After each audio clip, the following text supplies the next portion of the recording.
अधूरी अभिलाषा। मेरा नाम अभिलाषा है और इस वक्त मैं बहुत ही दुविधा में हूँ। मेरी आंखों के सामने मेरी लाश पड़ी हुई है और मेरी आत्मा एक बंद कमरे में कैद है। कुछ घंटों पहले सब कुछ बिल्कुल ठीक था। मैं कॉलेज से घर लौट रही थी और रास्ते में मुझे राकेश मिल गया।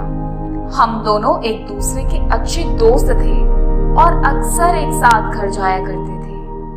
राकेश मेरे पड़ोस में ही रहता था, इसलिए मुझे उसके साथ घर जाने में कोई आपत्ति नहीं थी। लेकिन बीच रास्ते में किसी ने पीछे से मेरे सिर पर हमला किया और मैं बेहोश हो गई। इसके बाद मेरे साथ क्या हुआ मुझे कुछ भी नहीं पता।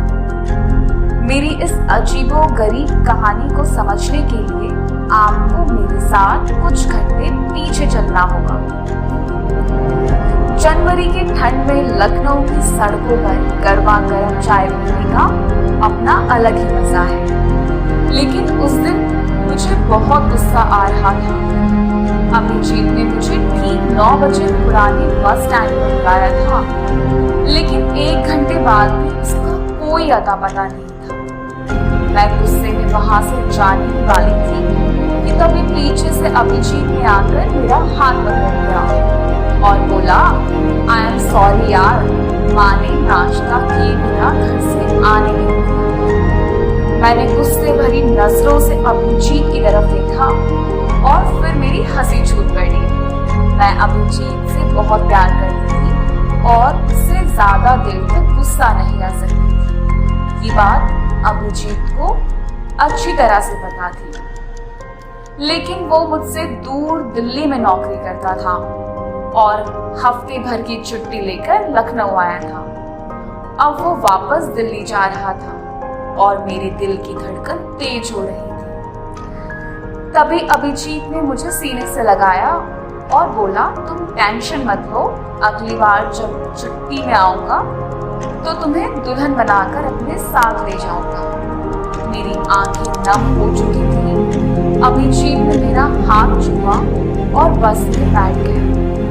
बस देखते ही देखते स्टैंड से बाहर चली गई और मैं बीच सड़क पर अकेली खड़ी होकर बस को जाता देख रही। तभी राकेश ने मेरे कंधे पर हाथ रखा और बोला, तो तुम्हारा अभिजीत चला गया, ये बताओ अब तुम उसके बिना कैसे रहोगी।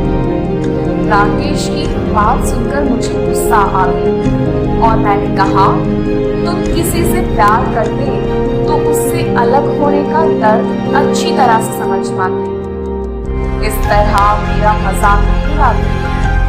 राकेश के चेहरे की हंसी अचानक से गायब हो गई और उसने जवाब दिया, प्यार तो मैं तुमसे बहुत करता था, लेकिन तुमने मुझे छोड़कर अभिजीत को चुन लिया।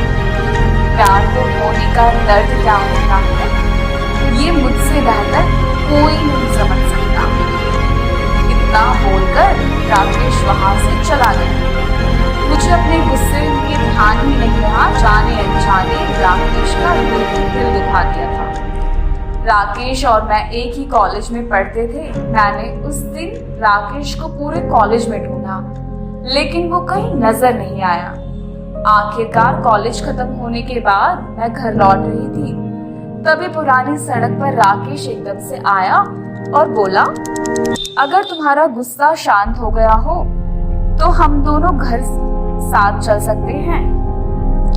मैंने हामी से सिर हिलाते हुए उससे पूछा, आज पूरा दिन कहाँ थे?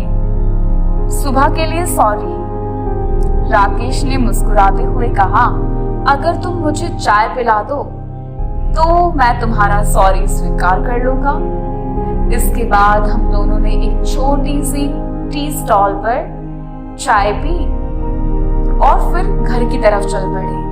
लेकिन आधे रास्ते में पहुंचकर मुझे चक्कर आने लगे और तभी किसी ने अचानक पीछे से मेरे सिर पर डंडा मार दिया। मैं चक्कर खाकर सड़क पर ही गिर पड़ी। मैंने धुंधली नजरों से आसपास देखा तो वहां 3-4 लोग खड़े थे। इसके बाद मैं बेहोश हो गई। अब जब मुझे होश आया तो मैं एक कमरे में पड़ी हूँ। मेरे आसपास कोई नहीं है और मेरी आत्मा मेरा शरीर छोड़ चुकी है। आखिर कौन था अभिलाषा का हत्यारा और उसने अभिलाषा को क्यों मारा था?